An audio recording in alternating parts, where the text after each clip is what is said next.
everyone! Welcome back to my channel, and for today's video guys, andito tayo sa Barangay Nuling Sir Mendes, just around 8 minutes from Tagaytay. And ito yung entrance. This is the guardhouse.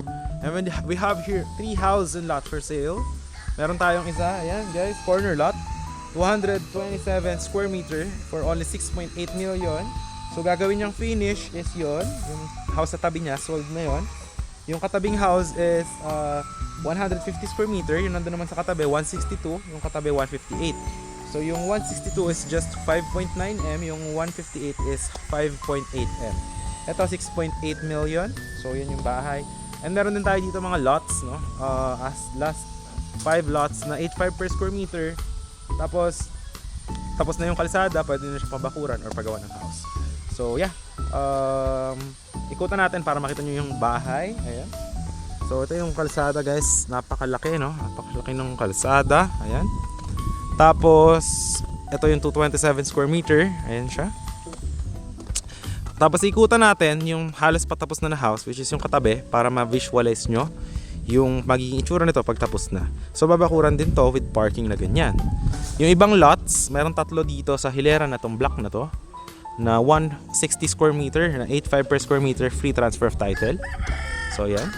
So for now guys, para mas makita nyo muna siya, is paliparan natin ng drone shot para makita nyo kung gaano siya kalapit sa Tagaytay, and yung access and yung aerial shot ng ating property that you will see here on 3, 2, 1. Ito po yung ating drone shot.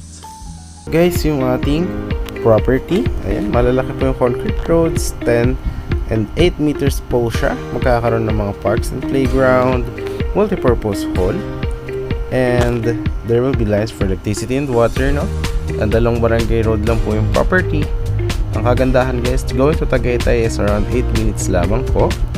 And if you are going to the bayan ng Mendes, is very near lang din siya to the hospital, Macdo Church, and many more. So ito guys, may available tayo dito ng mga lots na 150 square meter, no?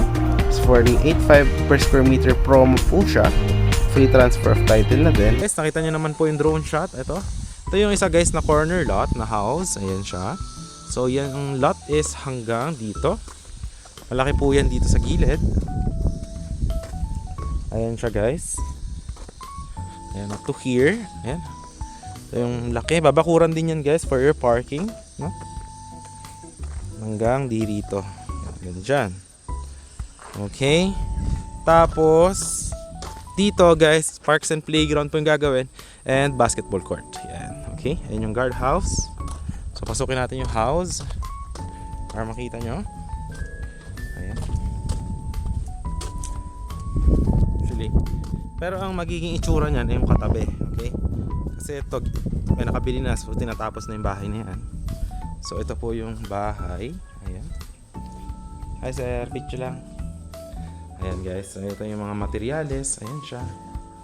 Ito yung sa likod. Hanggang dito pa yung lote niyan. Hanggang doon pa yan guys. Tapos pasara doon. Ayan. Okay. Tapos sa second floor is, akitin natin para makita nyo din.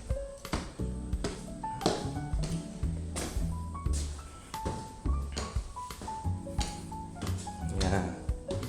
So guys, dyan yung isang CR. Pangalawang kwarto, ito yung pangatlo. May CR din yan dyan. So yan yung view, no? If you will be getting this house. Ito yung balcony niya. Para ma-visualize nyo. Ayan. So pag ganyan yung lote, paikot hanggang doon. Tapos yan yung view. Okay, so ngayon ikutan natin yung doon sa bahay na yun para makita nyo yung magiging itsura nito pag tapos na.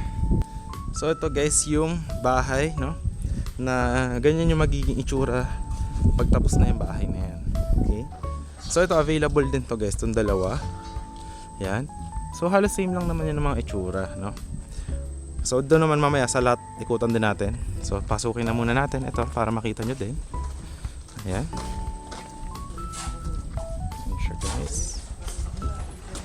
Alright. Ito yung sa parking. Ayan siya. Paikot dyan. Tayo dito.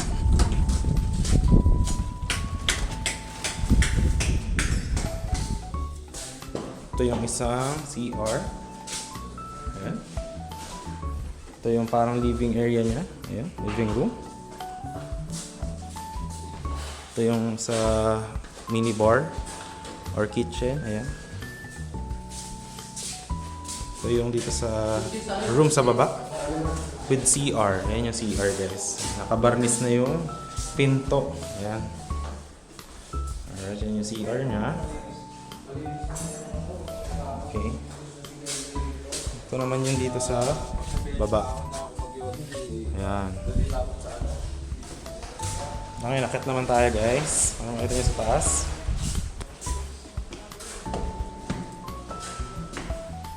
Ayan, dito yung pataas. Ayan.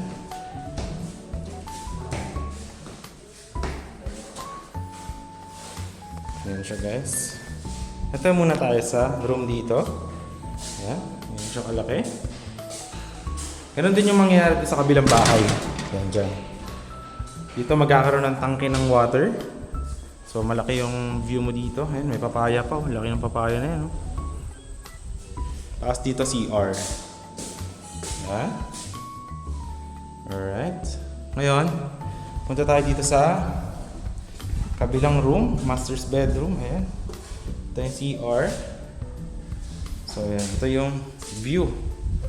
No? Ito yung view dito sa taas. Ayan. Ayan siya guys. Ayan. Okay. So yan yung house and lots natin guys. Ayan. But if you want naman yung ating lot only, ayan, pakita ko sa inyo available lot dito. Makita nyo dito sa kabila. Ayan dito. So yung dito guys, yung lot dito 160 square meter. Any house design, pwede naman kayo magpagawa sa contractor nyo. So ito yung isang 160 square meter. Ayan, ito. Ayan siya guys. So 11 meters by 10 meters. Pag ganun. By 15 meters pag ganyan. Ayan. So from guardhouse, ito yung 160 square meter. Isang lot. Meron din dito sa kabila dalawang 160 na magkatabi. Ayan, dalawang 160 na magkatabi. Pakita ko sa inyo. So ito guys, meron pa yung gagawin dyan na sidewalk. Tsaka dyan. Tapos ito is papatagin din yung lot, no? For turnover. So dito yung dalawang lot guys na 160. Ito. From guardhouse, ito yung dalawang lot. 160 tapos 160. Na magkatabi. Tapos yung last pa natin na dalawang lots nandun sa kabilang block kalsada. Ikot tayo doon. Punta tayo dito. Daan tayo sa kabila. So yan yung apat na 4 na 150 square meter guys, magkakatabi yan. 150, 150, 150, 150. Ayan. So napakalaki ng kalsada. Yan, i-clear out pa yan guys. Tatanggalin din yung mga damo dyan. Aayusin. Magiging itsura is same doon sa ganun. Ito mga bato tatanggalin din yan. Kasi inaayos yung mga sa sidewalk eh. Ayan. So ito na yung kalsada. Ayan. So dito guys, yan. Ito yung mga 150 square meter. So yun lang yung mga lots na available. Ayan. So yun guys, if you are interested for the house and lot or the lot only, yan na lang yung remaining dito. Message nyo lang ako. So yeah, that's for only 8.5 per square meter sa lot. Yung sa house and lot, yung corner lot is 6.8. Yung dito sa inner is 5.8 tsaka 5.9 m. Ayan. So yun, malapit lang din siya sa Tagaytay, located at Barangay Anuling Circa. So siguro ang pwede nyo i-search dito is yun, Barangay Anuling Circa Hall. Siguro katapat nyo lang halos, mga 2 minutes from there. But if you're from Tagaytay, napakalapit lang. Dito sa Tagaytay bypass road yung daan. So yun guys, if you are looking for a retirement lot, I hope na ma-assist ko kayo. So message nyo lang just yung Viber, WhatsApp ko. And if you are on the under country, ayan, message nyo lang din ako para ma-assist ko din kayo. Ayun lang guys, maraming salamat sa panonood and I hope to see you in the next vlogs. Bye bye!